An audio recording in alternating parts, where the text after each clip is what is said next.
Со домашно сладко и вода, и денес валандовските домаќинки ги пречекуваат гостите во своите домови. Постарите велат дека ваквата традиција ја практикуваат од мали нозе, гледајќи ги нивните мајки. Како што вели Станка Ѓоргиева, валандовска домаќинка, валандовските домаќинства се препознатливи по гостопримството. Редовите во нашите општини и во семејствата се кога ќе дојдат гости да се послужат со сладко и за добро дојде.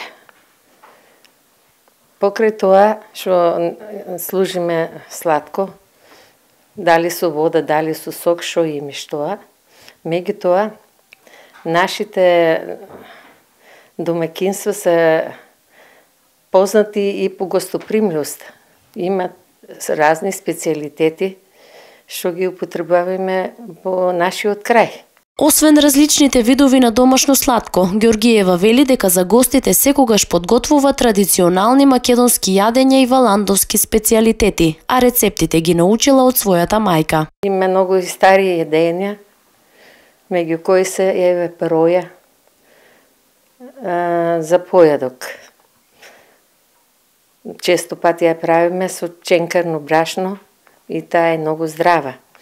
Од домашните производи потребуваме со урда, со сиренце, што има тоа во куќата. Меѓутоа има и други стари јадења.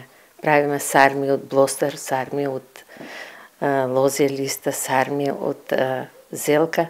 Значи, има специјалитети. На наш начин ги правиме. Таа вели дека традиционалните валандовски рецепти се пренесуваат од мајки на ќерки, но и од баби на внуки, и смета дека валандовските домаќинки треба да ја продолжат и негуваат традицијата на подготвување на традиционални јадења.